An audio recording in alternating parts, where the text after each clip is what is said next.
Hey, ladies, welcome into this week's podcast of the Victim Paradigm.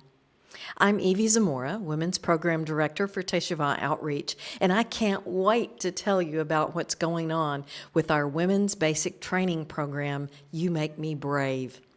We'll be kicking off the first section, called Relache, that introduces life recovery as a necessity for everyone to clear the way for progress in our now thinking and the future for that of service to our Creator.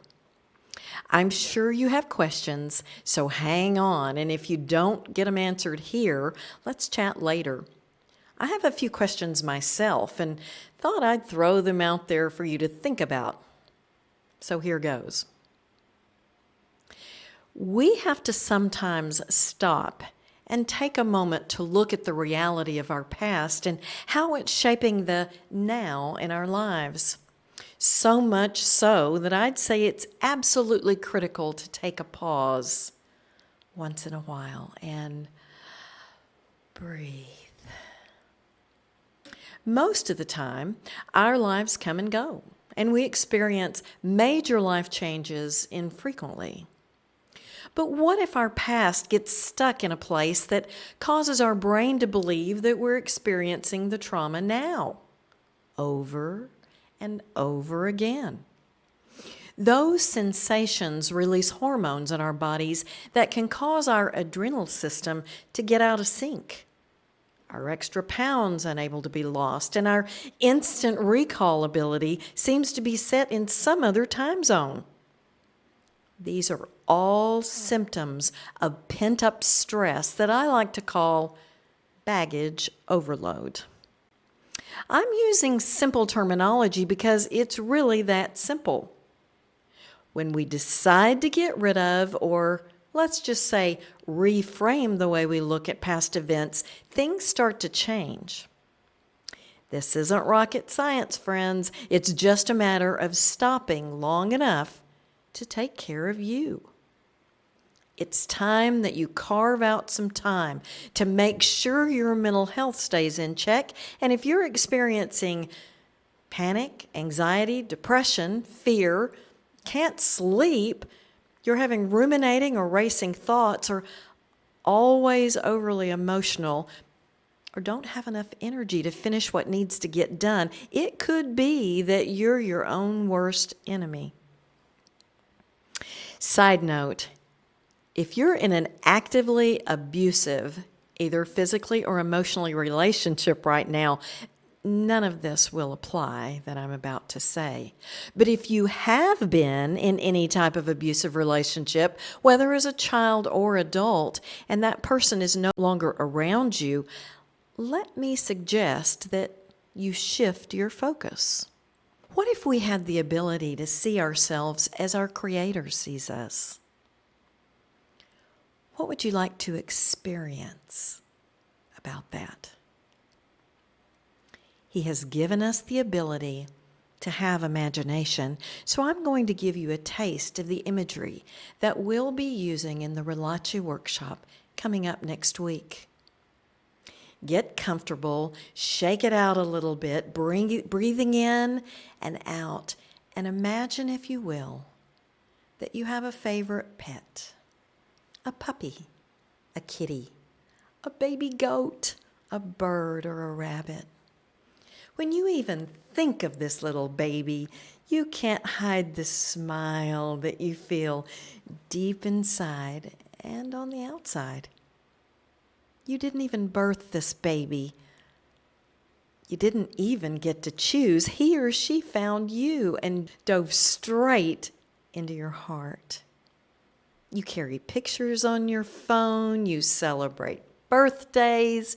You think of them randomly a lot. Now imagine in your mind's eye creating that little animal with all the love you can put together in their little body. You take a palette of paint and brushes and you stroke shimmers of caramel across shades of brown on their coat. Then you place a tiny heart within their chest. And as you do, they come alive and they look at you and you feel that love as it comes back to you. Savor in that moment and feel the warmth it gives you inside. I can tell you, as for me, I loved my children months before I felt a kick or saw their faces. I loved them completely, not even knowing if they would be whole or that we may have any number of problems as they came into this world. Nothing affected my love for them, but let's be honest, not all stories are picture perfect, yet most of us believe that we are supposed to be perfect. So what if we have ever let the thought of, let's just say, abortion run through our minds? Or what if we actually went through with it and have that to carry? Maybe you thought for a moment that because life was hard at a time that you wanted to run away from life altogether. Some of us may feel that we're now unworthy and we've been stamped as unclaimed goods, misfits, unusable and unloved. When we vow to Shema, or to hear and do, as Ruth did, our God offers love completely and understands the humanness that we have that causes us to think thoughts that we sometimes don't want to, do things we know better than to do, and hurt those that we oftentimes don't even realize are there to be affected. That feeling of worthlessness has the potential to bind not only our hands and feet, but also our mind, our eyes, our ears. But if we dare to look beyond, past our negative thoughts and broken pieces, and into His eyes, we can see the reflection of ourselves and learn to appreciate the smile He feels when we think of Him. When we walk away for a moment or two, or when we come running back to tell Him we're sorry and follow His steps of teshuvah. This, my friend, is love that cannot be denied, whole and pure, and you must choose to see it. Right now, it probably looks fuzzy, and you're struggling to see your face because it seems so far away. But if you continue to do the things we'll start to talk about next week, I can promise the reflection you see will start to be whole. You'll see details and familiarity, a mosaic of the person you desire to be in His likeness. For an outline of the 7 weeks coming up, go to the resource tab on our website, teshuvahoutreach.com. I hope you'll consider this time to be important in your life journey. I found that it was a necessity in my life, and I'm so glad I did the work necessary to get rid of my baggage so that I could be free. My mind could be free.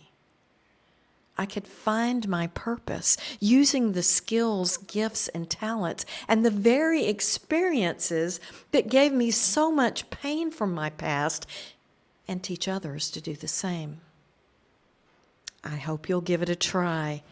It's totally on me this time. All I'm asking is that you show up and present your heart willing to be made willing, and take that risk of a relaxe pause for yourself. The Almighty God will do the rest. Be brave, ladies, and if Yah so wills, see you soon. Shalom, shalom.